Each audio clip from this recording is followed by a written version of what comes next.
Thanks for taking the time to talk to me. I think the surprise is, for a lot of people, when I was invited to tell Mary Tyler Moore's story, I didn't know anything about the woman. I'd never seen a single episode of the Dick Van Dyke Show or the Mary Tyler Moore Show. I didn't see Ordinary People in film school, but I understood and recognized who Mary was. It reinforced that I could So I could be independent, have great friends. there came a big responsibility. It's Lena Waithe, and be about just finding not her namesake, but Lena found inspiration, and Mary, and because of Mary, Lena is a successful Emmy Award-winning writer, and that's not a small feat. Mary inspired generations and millions of women. I'm a cisgendered man. I'm also not like a white man or not a white woman. So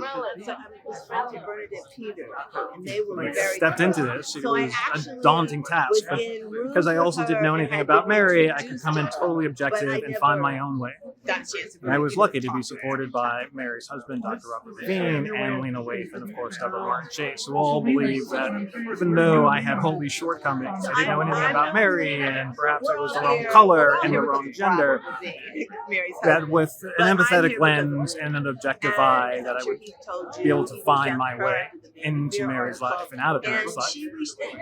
And we were lucky. We were able to come across some very pivotal interviews that helped us depict Mary as not just a brilliant icon, but as a woman like most women in this country and people of color, folks who are stuck fighting upstream against American patriarchy. And that's what Mary did, and I felt, by positioning Mary's life around the fight against patriarchy and glass ceilings, that was an appropriate way for a cisgendered, half black, half Puerto Rican dude to come in and make this story. And look, the fact that all of us have come Honestly, together to tell the story. I don't have the formula for overcoming all the challenges except to persevere.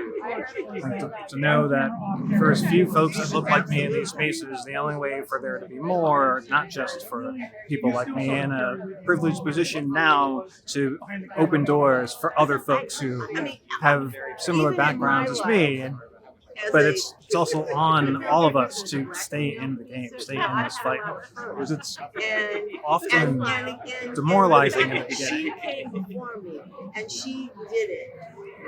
Sometimes you can feel so far away from the thing that you want. You can meet the challenge. I'm 45 now. I'm like 20 years in the game, and on the one hand, like, it would have been dope to have been here 15 years ago, but also like I'm here now. And over the last 2 decades, I've had just the most fantastic journey as a filmmaker getting here. Yeah, once you arrive, it's like it ends. The ride. This is the last night. This is the big hurrah, and then the film is over. On so many levels, we give this film back to Mary's fans. So it's always bittersweet too. What would you say is, like, if you could choose one story most of Mary? It reinforced What was for the me one, I guess, that you just theme can't. that kind of really stuck out to you? We all know the successes of Mary's life, but I didn't even know the extent. We're all the of protective shell that we all put around us. We're all vulnerable humans underneath. And Mary wouldn't be the brilliant performer that we know her to be if she didn't lead with vulnerability first. And even though that might have been masked by a facade, so that she could present to the world a woman with an eternally smiling face, inside she was always vulnerable. Inside she remained soft. Inside she remained the human we could all relate to, even if what we received from her in public was the performance. The truth is, the lore is, Lena Waithe was fresh off her first Emmy. She was on the cover of Vanity Fair. Our 4th season on The Equalizer. Robert Levine, Mary's husband, at home, is reading Vanity Fair, and in the article, Lena expresses that when she makes it, she wants to make a film about Mary Tyler Moore, her hero. So much so that Lena has MTM tattooed on her arm. Robert invited Lena out to their home in Greenwich, and when Lena arrived, in her mind, she always imagined this as a scripted film. Lena is a brilliant writer. But when she was able to touch Mary's life in her home, touch her belongings, her shoes, her dresses, flip through photo albums and movie scripts. Thank you so much. She wanted Well, Mary's thank fans you. to have a similar experience, and she decided that it needed to be a documentary. There's a metric we all measure ourselves against that most of us aren't responsible for authoring. And when we measure our entire lives against an impossible metric, we often come up short and we're hard on ourselves. And I hope that when people walk away from this film, they're a bit more gentle on themselves and on their own journey. It's rough for all of us. Thank you. So I'm Dr. Robert Levine. I was Mary's husband for 34 years or so.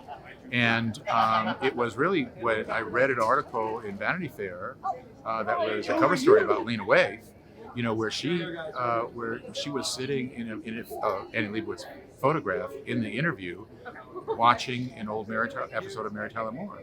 So that was intriguing to me. And then in an interview in Hollywood Reporter, she said just at a moment of her breaking out, after having won an Emmy, as the first Black woman to win a comedy writing Emmy, she's saying that the next thing that she wants to do is a story about Mary Tyler Moore.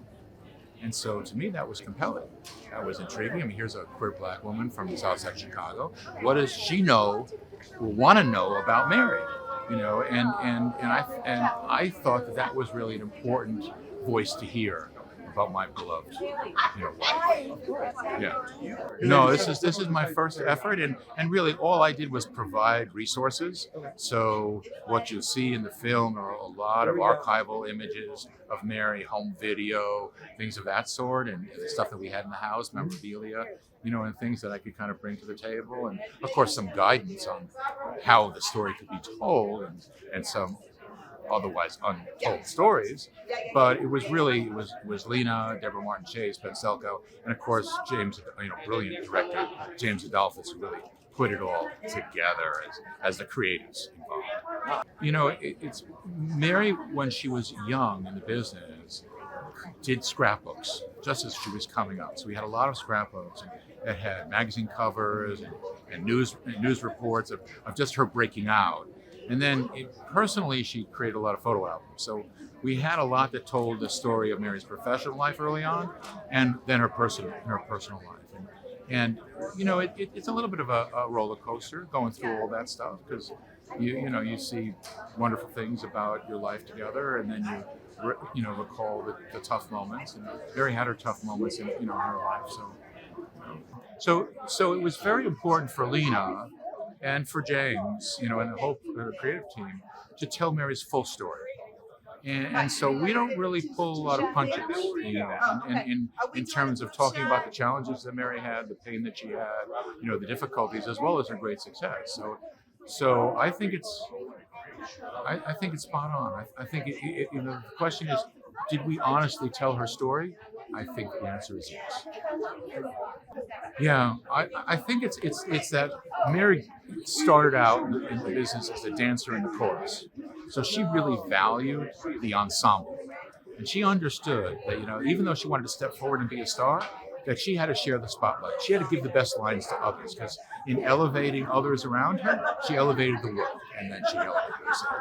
So I think people could take away that Mary, purpose was all about the work. And the second thing, being that she fought through a great deal of challenges and difficulties. She was very resilient. And let me leave you with one last thing. Okay, so in thinking about my sweetie, after she passed, I designed her memorial, and so I tried to reflect on her and what I'd like someone 100 years from now sitting there, to know about her. And so here are the three things that I said etched on her stone. It says, her spirit a beacon, her smile eternal, she made us better.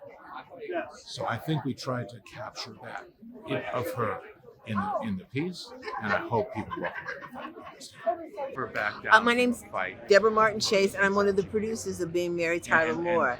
This project really started with Dr. Robert Levine, Mary's husband and widow, and he reached out to Lena Waithe when she was on the cover of Vanity Fair, and in that article she said that one of the things she really wanted to do was make a movie about Mary. Lena and I are old friends. Lena reached out to me because she knew it's very much on brand for me, women empowerment, and that Mary was really an influence in my life personally. Yeah, Mary is both an inspiration and an aspiration for me. The inspiration because it's Mary Richards.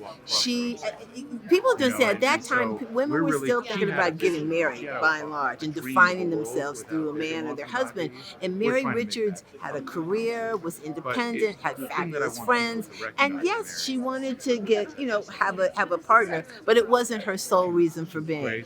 And then also she was the company that produced the show and was producing like 5-6 of the hit shows on TV was Mary Tyler Moore Enterprises. So she both inspired me on screen and behind the scenes. I'm a producer today, and I was like, oh my God, a woman can really do that. Well, let's say as a black female producer, okay, because I had a lot of challenges. I mean, I not intentionally, but have had a lot of firsts in my career. I was the first black woman to have a producing deal at a major studio. Really, the first black woman to produce a major movie at a big studio, and so again, watching Mary succeed in her way inspired me to say, well, I can do it too. Why not? I always believe if somebody else can do it, I can do it. And I think if you look at the team, the creative team behind this show, me, Lena Waithe, our director, James Adolphus, we're all black. James is Puerto Rican and black. And the fact that Mary spoke to all of us speaks to the universality of her legacy, of her inspiration, of everything that she stood for. I think to understand how truly remarkable she was, it's one thing to see the images on screen that really kind of represented perfection in a way, but when you understand that the human being, the woman, the spirit behind that struggled like we all do, and yet still was able to achieve, I think that's where real inspiration comes. Because if somebody's perfect, nobody's perfect. And so if you look and somebody is presented as such, you don't relate to them. But I think this will make her very accessible, and I think this will secure her legacy as a real powerhouse, a real pioneer in Hollywood. I think we all stand on her shoulders. Well, I mean, Mary was a part of our family, and she was extremely important to my family's existence because she gave my dad a chance when he was young, and he, was a part of her show. So it was extremely important part of his life. It was 12 years of one character on two series, on a comedy and a drama, on Mary Tyler Moore and Lou Grant. Mary was an extremely giving person. They were part of a great ensemble, and they always felt like they were a team. She never made him feel like it was her show. It was all of their shows. And she was an extremely hard worker. She danced every day, and that was an incredible thing. Just a real vibrant, wonderful, life-loving person. What would you say for a life? Well, I think she changed the world. She not only turned the world on with her smile, she changed the world. And I think that people need to look at what was happening with women in the 60s and 70s and before that. And what life was like after Mary, and life after Mary was essential, and she was a pioneer in that respect. And I was just telling someone over there, in 1970, in the 70s, women couldn't have credit cards. They had to ask permission from their husbands. So we're talking about a completely different world, and we take that world for granted now. Everyone does. And it's extremely important to look back and see what that world was like back there. So important to remember history. Thank you.